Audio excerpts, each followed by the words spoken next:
Okay guys, I'm going to show you my process for doing the chalk prints that we are going to be using to do our Impressionism drawing. Just like you saw in the previous videos, you're going to need a tray with some water. I don't have it very deep. You can see it's pretty shallow. I just used a baking tray. You can use anything that you want. You're also going to need some chalk. I'm using chalk pastels. I like how bright they are, but honestly you can use pavement chalk too. It'll work just as well.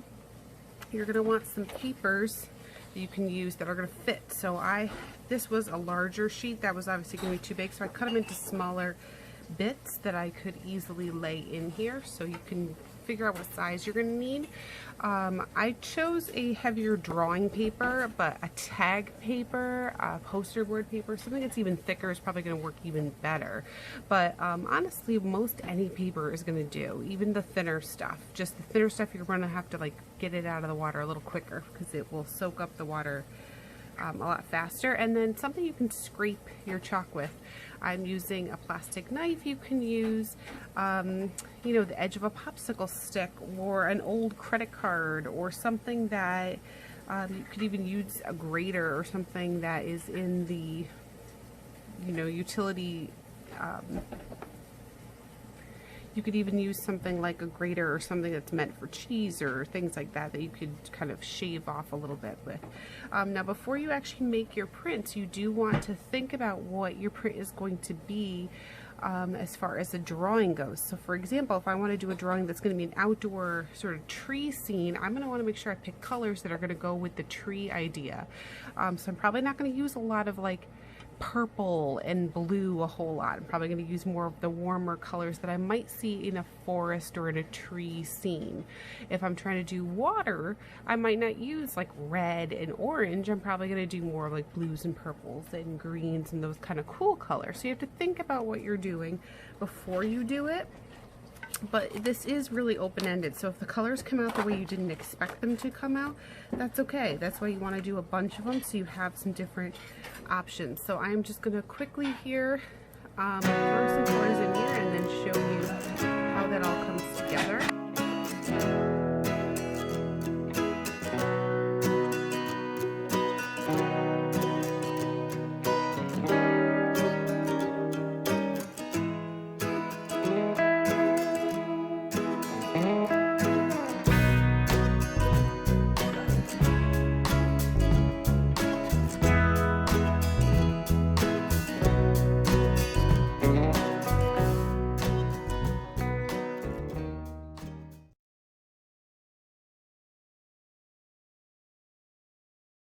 Okay, so as you can see how I did it, I scraped and you can see it floating at the top, all of the chalk, and then the lower, some colors sunk to the bottom, but most of it stayed floating on top. And I kind of tried to be careful about where I put it, make sure I stayed more in the center, the size of my actual piece of paper.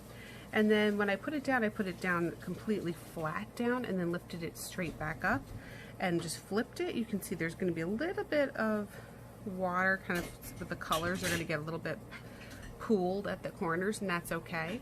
And at this point I'm going to let it sit and dry, and I'm going to make a bunch more, and then when they're totally dry I'm going to decide what I want to do with them, so stay tuned for that.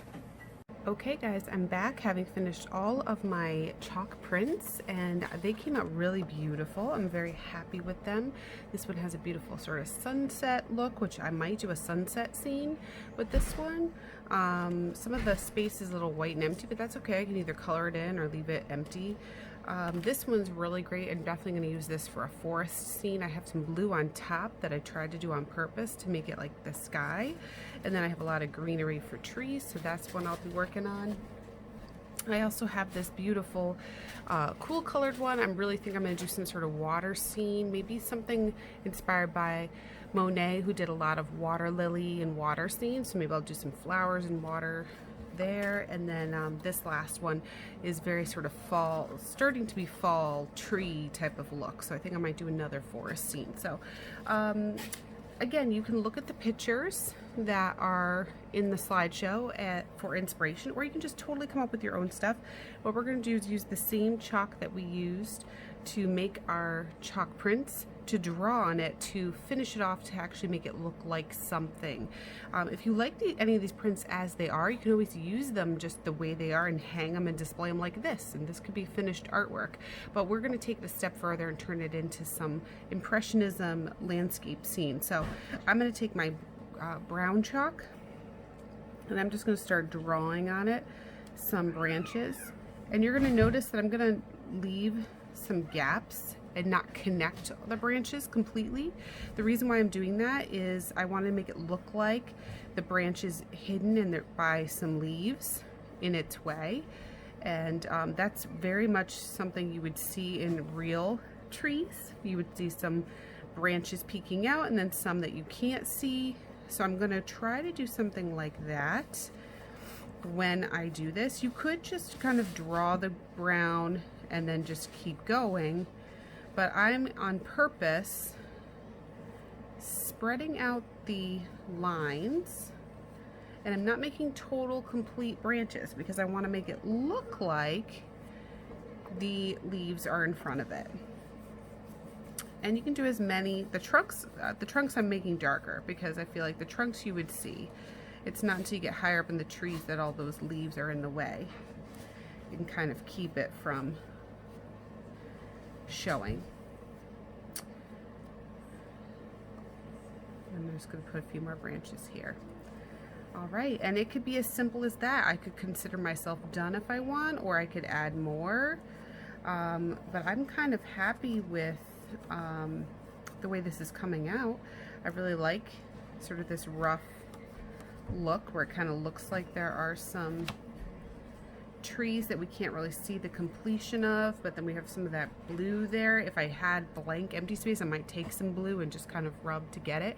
But I'm really happy with the way this looks. I think it looks really pretty. It has definitely a forest feel, but it's very, very impressionistic. That means it's not very clear and definite. It's just a fuzzy idea of a forest. So after I complete all of these, I will have a picture available so you can see what I decide to do with all of these different ones. And like I said, if you like some of them, you could even cut them and make them into little cards for people or just smaller pieces of artwork. But one thing you're going to notice is they're really nice, but they're delicate. If I take my finger and kind of rub on it, the chalk can get back onto my finger. So if I rub this gently, I'm going to see a little blue show up on my finger. So if you want to make sure these are permanent, if you want to make sure that this does not smudge and smear over time, what you're going to want to do is seal it with something to protect it. And you could use a really fancy art spray, acrylic spray, and spray it down. Or the cheaper, easier way is to get hairspray. So if anyone in your house has hairspray, just get regular hairspray, go outside, and don't get really close. Don't take your spray bottle. Let's pretend this is my spray bottle. It's not. It's a bottle of paint, but let's pretend this is my spray bottle. Don't get super close like this where you're practically touching the paper, okay? You don't want to be that close. You want to be up away from it. Maybe I'd say 6 inches to a foot. So kind of guess, and then kind of spray back and forth like this lightly. Do it once, do it a second time, maybe even do it a third time, and then let it dry. And then test it with your finger. Make sure it doesn't look like things are coming off. If it seems good, then you're good. If you want to do more layers, you can do more layers. Definitely, if you do any spraying, do it outside, so it's not going to get the house all stinky and sticky. That's another thing. It's going to be a little sticky because it's hairspray, so make sure you have either newspaper underneath so it doesn't get all over, or do it on the grass or a deck or something your parents or family doesn't mind getting a little bit sticky or messy. And that's it. I hope you guys have fun making these. I really had a great time making them, and I can't wait to see the beautiful images that you guys come up with. Happy art making. Really quickly, I wanted to show you my finished work. So this one you watched me do. I did a second one, very similar. I added in the white spots a little bit of a light blue color to make it look like the sky. So I did a fall scene. This one, I looked at one of Monet's actual water lily paintings and I tried to copy it in some sense. So he had a lot of like hanging vines and from the willow trees, so I tried to do that, and he had some lily pads with flowers, so I added that. And then this was another Monet painting, a sunset one. those beautiful sunset colors. Remember I said it was that empty white space? I took blue chalk and I just colored it in, added a few blue and purple ripples, and then I added this sort of purple shadowy building, and I added sort of a line here to make a horizon line so it looked like the sky and the ground of the water. So I'm very happy with my pictures. I love all of them. I happen to do all of them horizontal, but you don't have to. You could do some that are vertical, like this direction instead. You just have to sort of see what your work looks like. You could even cut a piece and then do a picture from that little piece instead of the whole paper. So you kind of have to see what works for you. I'm going to be heading outside to spray these down because I want to keep them and make sure they don't get all smeary. And once again, I can't wait to see the work you guys do.